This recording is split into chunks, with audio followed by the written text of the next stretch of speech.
We like to believe that life breaks us only when something dramatic happens. A betrayal, a loss, a disaster. But strangely, that's not always true. Some people go through hell and come out transformed. Others deal with small, harmless discomforts and remain stuck for years. A relationship that ends brutally forces a person to rebuild themselves. But a relationship that is almost fine can drain someone slowly for a decade. A job that crushes you can push you toward change. But a job that's not bad can trap you forever.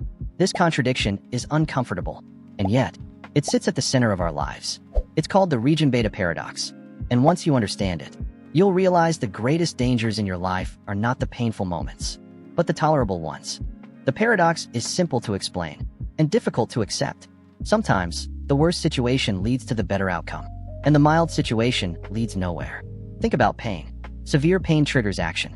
It forces you to protect yourself. But a dull ache? You let it linger. You adapt. You live with it until it becomes invisible. Psychological discomfort works the same way. Intense suffering activates your survival mechanisms. Mild suffering disables them. That's why the things that hurt you the least often ruin you the most. Consider two men, John and Sam. Both dislike their jobs, but the nature of their suffering is different. John's job is a battlefield. A boss who humiliates him publicly. Deadlines that crush his sleep.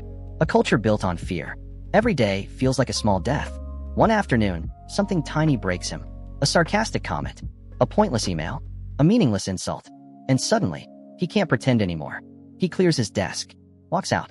Doesn't even take his water bottle. For the first time in years, he feels oxygen in his lungs. Within a year, he's in a better role. Not because he was brave, but because the old job became unlivable. Sam's story is quieter and far more dangerous. His job isn't cruel. It's harmless. No humiliation. No growth.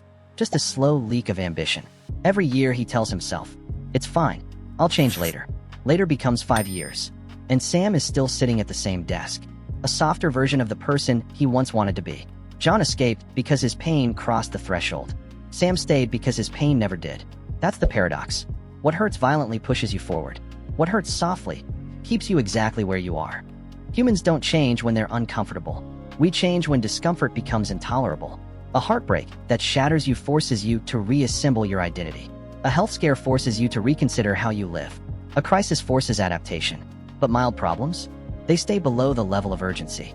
The relationship that is almost good. The habit that is not destroying you. The mental state that is not bad enough for help. They give you just enough comfort to stay alive. And just enough dissatisfaction to stay unhappy. You don't break. You don't collapse. You just continue. And continuation feels harmless. Until you realize it has cost you years. Look at your own life with brutal honesty. What is the one thing you keep tolerating? Not the catastrophe. Not the heartbreak. Not the crisis. The thing that is fine. The thing that doesn't hurt enough to escape, but drains you quietly. Most people never improve because their suffering remains mild, comfortable, acceptable. Here's the truth we avoid. A comfortable life can be more dangerous than a painful one. Pain gives you urgency. Comfort gives you excuses. Pain forces clarity. Comfort blurs it. Some lives are destroyed by suffering. More lives are destroyed by tolerance. If you take one thing from this concept, let it be this. Stop waiting for life to carry you to rock bottom. Rock bottom is not a requirement for change.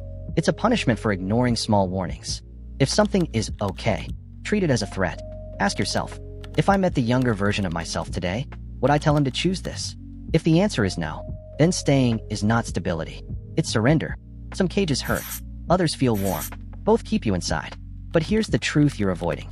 The door of the comfortable cage is always open. Most people just never walk out. Because comfort makes chains feel like pillows. And escaping that is the real test.